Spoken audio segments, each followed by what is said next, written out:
Bonjour à toi mon ami, j'espère que tu vas bien. Aujourd'hui on se retrouve pour une nouvelle vidéo où on va parler de comment percer sur Instagram. Je vais te donner plein de techniques, donc reste bien jusqu'à la fin. Juste avant de commencer, je t'invite à, si tu as besoin d'aide, à réserver un coaching offert avec moi. C'est le premier lien qui est dans la description. Un coaching offert évidemment. N'hésite pas à me rejoindre également sur mon canal Telegram. C'est là où j'envoie un message par jour pour les créateurs de contenu, les coachs, ceux qui veulent faire de l'argent en général grâce aux réseaux sociaux. Le lien est également dans la description, ainsi que mes deux pages Instagram, martin.coachbusiness et Metafortune. On est parti pour le chapitre 1. Alors, pour moi, il y a une énorme différence entre les gens qui veulent réussir sur les réseaux sociaux, donc sur Instagram plus particulièrement, euh, et qui pensent que, en fait, réussir, c'est avoir 10 000 abonnés, 20 000 abonnés, 30 000 abonnés. Euh, pour certaines personnes, ça va leur être utile, par exemple, s'ils sont dans le milieu de la chanson, par exemple, parce qu'ils auront plus de visibilité. Mais pour moi, c'est pas ça, réussir. Je préfère que tu viennes me voir dans un an en m'envoyant un message, en 1, 2, 3. Ça commence très bien la vidéo, je bégaye. Euh, je préfère que tu m'envoies un message dans un an en me disant coucou Martin, j'ai, je sais pas moi, 2000 abonnés et je gagne 4000, 5000 euros par mois, plutôt que tu viennes me dire salut Martin, j'ai 10 000 abonnés et je fais 300 euros par mois. Ça, c'est nul. En fait, il faut bien garder à l'esprit que les réseaux sociaux et Instagram sont des outils pour euh, faire grossir ton activité. C'est pas. De toute façon, je vais te dire un truc très clair, hein.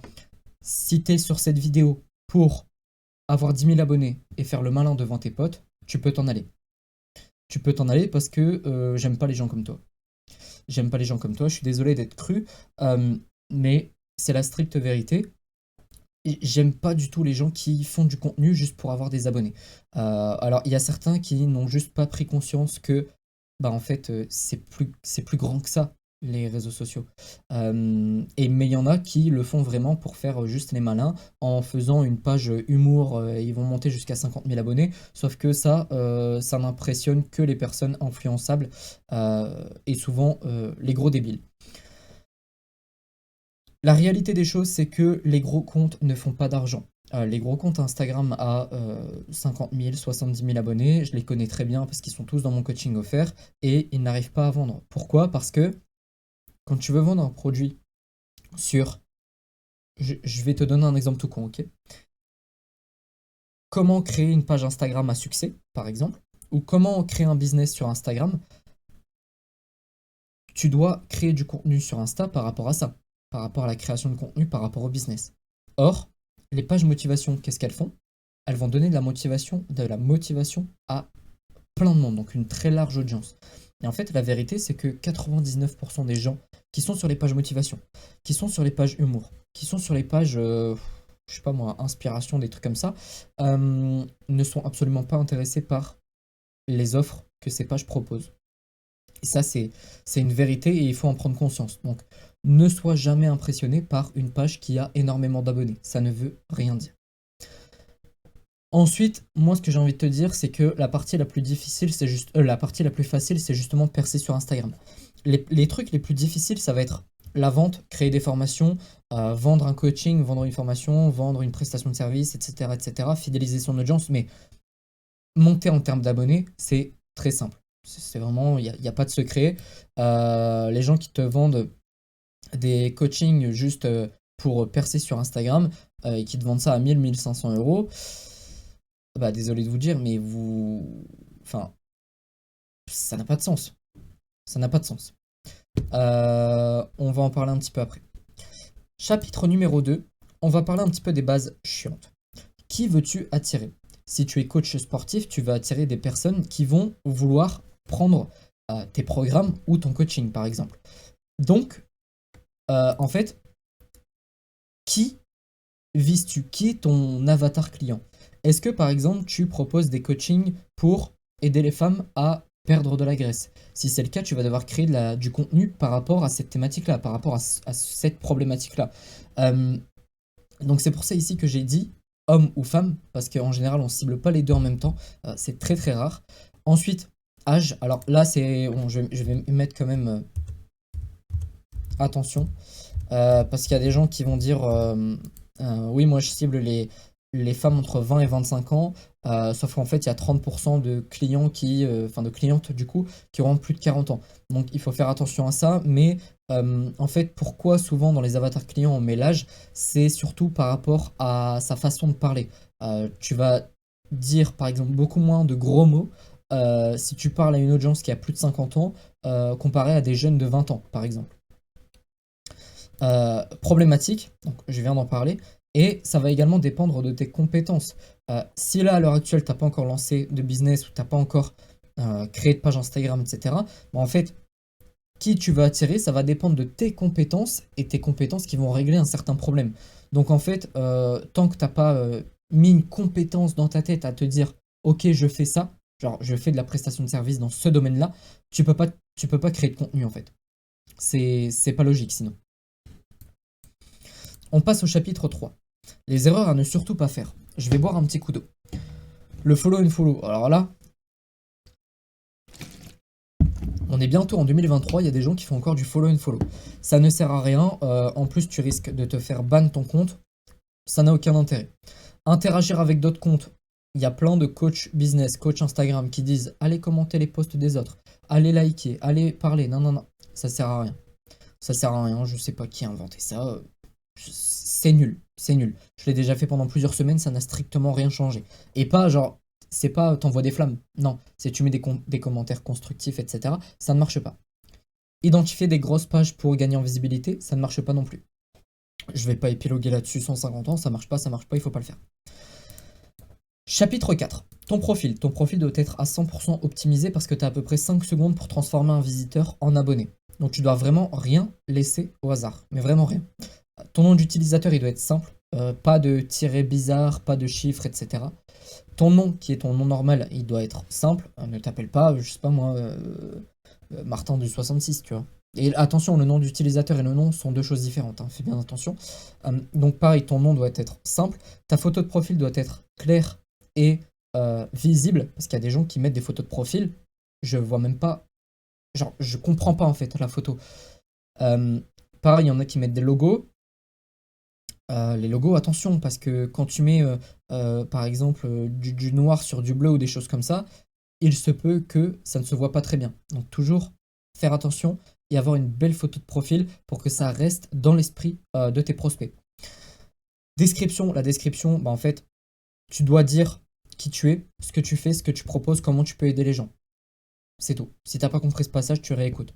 Si les gens ne comprennent pas ça, c'est que ta description est mauvaise. Ensuite, un petit lien, parce qu'en fait, le but des réseaux sociaux, c'est d'attirer des gens pour derrière avoir du chiffre d'affaires. Comme je l'ai dit tout à l'heure, si tu es là juste pour avoir des abonnés pour faire le malin, tu peux t'en aller. Donc, mettre un petit lien vers, je sais pas moi, un canal de fidélisation, comme Telegram, comme les emails, vers ta chaîne YouTube par exemple. Moi, c'est ce que je fais, ça marche très très bien. Donc voilà, toujours mettre un petit lien qui redirige quelque part vers une plateforme un petit peu plus intimiste où tu vas apporter éventuellement un peu plus de valeur. Ça peut être intéressant aux yeux de tes abonnés. Ensuite, les stories à la une, pas besoin d'avoir des stories à la une, musculation, voyage, etc. Tout le monde s'en fout. On veut des stories à la une qui soient utiles pour le prospect. C'est tout ce qui compte. Donc, exemple, t'es coach business, bah, tu vas mettre story par rapport à tes élèves, story tips, story résultats, etc. etc. Mais pas des trucs qui ne servent à rien en fait. Genre, lifestyle à la limite, ça va encore, mais tu vois, quand tu prends ton repas dans un restaurant, tout le monde s'en fout. Voilà pour le chapitre 4. Chapitre 5. Le contenu. Alors, pourquoi tu dois faire du contenu? Tout simplement pour attirer énormément de monde. Et demande-toi toujours si est-ce que ton contenu est utile. Parce que quand je pose la question à certaines personnes, je dis bah voilà, pourquoi tu fais du contenu? Bah parce que je veux beaucoup d'abonnés, parce que je veux gagner en visibilité, etc., etc. Ok. Comment tu fais pour gagner en visibilité? Bah en fait, il faut faire du contenu qui apporte de la valeur, etc. Je dis ok, mais est-ce que là, ce contenu que tu viens de poster hier, là, est-ce que tu le trouves utile? Alors là, c'est vrai que, bon, bof, et celui d'avant-hier. Ah non, il n'est pas très utile celui-là. Bah voilà. La plupart des gens postent du contenu sans se demander est-ce que ça va être utile? Et quel est le but en fait de mon post, de mon réel, etc. Donc, toujours se poser la question avant de publier, est-ce que c'est utile pour mon prospect ou pas? Si ça ne l'est pas, tu supprimes. Tu supprimes, tu recommences, c'est tout. Les réels sont faits pour attirer massivement des personnes. Les posts aussi un petit peu, mais un peu moins. Pour moi, les posts, ça va être plus pour apporter de la valeur. Ensuite, les carousels, ça va servir, c'est mon avis, hein, à fidéliser, un petit peu comme les stories, euh, pour... Parce qu'en fait, sur le carrousel, tu peux apporter énormément de valeur. Et tu peux raconter ton histoire, tu peux raconter les histoires que, par exemple, si tu es coach, wow, 1, 2, 3, les histoires de tes élèves, etc. etc. Donc pour moi, le carrousel, c'est important pour fidéliser, c'est également important pour vendre, je trouve. Et les stories, évidemment, c'est pour créer du lien. Parce que ça va être déjà des gens qui vont être abonnés à toi. Les carousels, on part aussi un petit peu plus sur ce truc-là. Parce qu'en ce moment, à l'heure où je tourne la vidéo, là, on est le 24 novembre 2022. Clairement, les carousels ont une perte de reach incroyable. Je ne sais pas comment ça se fait. C'est l'algorithme qui, soit Insta l'a fait exprès, soit non. Mais les carousels ne sont vus que par mes abonnés actuellement. Il y a presque plus de reach au niveau des hashtags, au niveau de l'Explorer. Donc pour moi, le carrousel en ce moment, mais il faudra regarder par rapport à toi et je t'invite à faire des tests parce que tout ce que les créateurs de contenu te disent, comme moi là, ce que je suis en train de te dire, il faut le vérifier. Il faut le vérifier par ton expérience, par des tests. Parce que peut-être que dans un mois, il y aura 2-3 trucs qui auront changé. Mais dans la globalité, ça va toujours rester comme ça. Donc pour moi, les carousels, ça va servir à plus fidéliser ton audience. Tu vas pouvoir apporter beaucoup, beaucoup de valeur. Les posts, à la différence des carousels, tu vas pouvoir apporter de la valeur, mais pas de la valeur de ouf. En fait, sur une image, tu peux pas apporter beaucoup, beaucoup de choses. Or, sur le carrousel, tu peux éduquer les gens, etc. Donc c'est pas mal. Ici, j'aurais pu mettre, tu vois, alors je vais pas mettre la majuscule. Voilà, j'aurais pu mettre éduquer. Et ici, voilà. Allez, créer du lien et... Merde, là j'ai mis quoi? Fidéliser. Voilà. Euh, Mais voilà, tout est un petit peu entremêlé. Parce que par exemple, les carousels marchent très bien pour vendre un produit, pour préparer une promotion. Néanmoins, les réels, ça marche également. Mais normalement, il y a toujours un petit ordre à respecter. Par exemple, quand tu es au début de ton compte, le but, qu'est-ce que c'est? C'est d'attirer du trafic pour avoir une base d'abonnés. Bah, moi, je te conseille de faire uniquement des réels. Ensuite, une fois que tu as une bonne base d'abonnés, tu vas faire des posts pour voir comment ça réagit, etc. Tu vas apporter un petit peu de valeur. Quand les gens seront légèrement, euh, comment dire, légèrement, enfin même pas légèrement, quand les gens seront concernés parce que tu leur apportes, qui vont se dire, ok, ce mec-là, c'est un expert dans son domaine, etc. Tu vas pouvoir poster des carousels pour justement éduquer les gens, mais beaucoup plus loin. En fait, c'est vraiment étape par étape. 100% de tes abonnés. Ensuite, les posts, il y aura 50% qui vont liker parce que ça les concerne. Ensuite, les carousels, ça va être vraiment aller en profondeur dans le problème, expliquer des choses un petit peu plus pointues. Là, ça va être 20% des gens qui vont regarder, qui vont aimer. Et ensuite, les stories, ça va être 10% des gens qui vont vraiment kiffer ce que tu fais, qui vont te suivre tous les jours et avec qui tu vas créer un lien de confiance et tu vas les fidéliser. C'était un petit peu compliqué à expliquer parce que je suis parti dans tous les sens, j'ai beaucoup d'idées qui me passent par la tête, mais voilà, j'espère que tu as bien compris ce petit chapitre. Chapitre 6, la clé pour réussir, c'est quoi? C'est la régularité. Moi, ce que je te conseille de faire, c'est de créer 1 à 2 posts par jour, grand minimum, surtout si tu es au début. Une fois que tu as 1000, 2000, 3000 abonnés, tu peux un petit peu ralentir, mais au début, tu es obligé de bourriner. Pourquoi? Parce que tes concurrents sont déjà en place, en fait. Et pour aller choper leur place, tu dois bourriner de contenu. Tu es obligé. Les gens te diront, non, mais en fait, tu peux percer avec 4 posts par mois, 4 posts par semaine. Non, non. Désolé. Si tu ne me crois pas, bah écoute, essaye de le faire de ton côté et on se reparle dans un an quand tu auras toujours 200 abonnés. Mais voilà, moi ce que je te conseille de faire, c'est tu balances un réel, enfin tu balances 2 réels par jour, un le matin, un le soir. Tu peux en faire un à 8h et l'autre à 18-19h. Et tu fais ça pendant un mois, 2 mois, 3 mois, tu regardes un petit peu les résultats et ensuite tu avises. Chapitre 7. Euh, Voilà, justement pour tes réels, je te conseille fortement de mettre des couvertures. Pourquoi? Alors les couvertures, c'est quoi? C'est la première image, tu sais, qu'on voit. Il y a un autre nom à ça, j'ai oublié ce que c'est.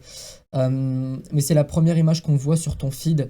Et donc je te conseille fortement de personnaliser ces couvertures-là, de les faire sur Canva pour avoir un joli branding. Ensuite, la description. En fait, Instagram est en train un petit peu de changer son système et mise beaucoup sur le SEO. Donc si tu fais un post sur le jeûne intermittent, fais une belle description en parlant du jeûne intermittent parce que ça va aider ton post à percer. Ensuite, les hashtags, c'est le truc le plus surcoté que j'ai jamais vu de ma vie. Il y a des posts où j'ai mis 5 hashtags, des posts où j'en ai mis 30. Il n'y a aucune différence. Mais vraiment aucune différence. Donc, en fait, juste ce qui est important, c'est par exemple, tu parles du jeûne intermittent, tu vas être dans l'obligation de mettre hashtag jeûne intermittent. Mais ensuite, marquer hashtag coach sportif, etc. Non, je vois pas. J'ai pas vu de différence. Juste voilà, des hashtags ultra précis, ça va aider ta publication à être référencée. Et en plus, maintenant, ils ont mis un fonctionnement de sujet. Si t'as pas la mise à jour, c'est dommage, mais tu vas certainement l'avoir dans les prochains jours. Tu peux choisir le sujet de ta publication, ce qui est vraiment très cool pour aider les publications à bien se positionner en face des bonnes personnes. Chapitre 8. On veut du fait, pas du parfait. Arrête de vouloir faire des réels de fou furieux avec des montages de fou furieux, ça ne sert à rien. Moi, les réels que j'ai le mieux préparés, c'est ceux qui n'ont absolument pas buzzé. Les réels où j'ai fait pas de la merde, mais je me suis dit, flemme, flemme de faire un truc de ouf. Je les ai balancés comme ça. Ils ont percé. Ils ont fait beaucoup de vues. Donc, arrête de vouloir du parfait, être dans le perfectionnisme. Je sais très bien ce que c'est parce que je le suis aussi. Ça sert à rien. Juste poste. Poste, poste, poste, tu bourrines, tu bourrines, tu bourrines, et tu verras que c'est comme ça que tu vas créer une grosse communauté. Conclusion. Ce que j'ai à dire sur tout ça, c'est que clairement, pour percer sur Instagram, il faut absolument avoir une vision claire de ce que tu veux faire, de ce que tu veux apporter. Donc en fait, connais tes compétences, tu dois savoir ce que tu peux proposer aux gens. Tu dois connaître ta cible parfaitement sur le bout des doigts pour savoir quel type de contenu elle va aimer, etc. etc. Tu dois savoir qui tu veux justement, enfin, ton avatar client, tu dois le connaître par cœur parce que c'est eux que tu dois attirer, c'est pas les touristes. Par exemple, tu fais du contenu sur le make money parce que tu as une formation pour apprendre aux gens à faire de l'argent. Si tu fais des posts de motivation avec des vidéos comme un petit peu tout le monde et les grosses pages de motivation, tu vas attirer 90% de touristes. Donc ça sert à rien, voire même 99. Donc vraiment, fais du contenu. Moi, ce que je te conseille en conclusion, en fait, c'est fais du contenu ultra précis pour avoir des abonnés qualifiés parce que le but d'une page Instagram et le but d'une communauté, c'est que ça te rapporte de l'argent. Comme je l'ai dit au début, si c'est juste pour faire le malin devant tes potes, ça ne sert à rien. Donc vraiment, focus-toi sur la qualité de tes posts. Fais pas des trucs trop généralistes. Quand je dis la qualité, là tu vas me dire oui mais tu viens de dire fais pas du parfait, non non non. La qualité, je veux dire, envoie de la qualité pour tes abonnés. Enfin, même pour les gens qui ne sont pas abonnés encore. Je te parle pas de la qualité du montage ou quoi que ce soit. Donc, envoie vraiment beaucoup de valeur. Et c'est comme ça que tu vas réussir à créer une communauté. Et ne cherche pas de hack, ne cherche pas de tips, ça ne sert à rien, ça ne marche pas. Il y a certaines personnes qui vont prendre plus de temps à chercher des hacks ou des tips pour aller plus vite qu'à créer du bon contenu. Et ça, c'est dommage. Donc, vraiment, voilà. Focus-toi sur j'envoie de la valeur, j'envoie de la qualité, j'en envoie tous les jours, je bourrine, je suis régulier, pardon. J'envoie 2 posts par jour et on va être bon comme ça. Voilà, c'est tout ce que j'avais à dire. Sur ce, mon ami, si tu as besoin de moi pour faire évoluer ton business, pour créer tout simplement ton business, que ce soit un business de coaching, de prestation de services, de vente de formation, tout ce que tu veux qui a un rapport avec les réseaux sociaux, n'hésite surtout pas à réserver un coaching offert avec moi, je ne mange personne. N'hésite pas à me rejoindre également sur mon canal Telegram, j'accepte tout le monde. Et pour finir, je t'invite à me rejoindre sur mes 2 pages Instagram, Metafortune et martin.coachbusiness. Sur ce, je te souhaite une excellente journée, une excellente soirée, je te dis à bientôt. Ciao!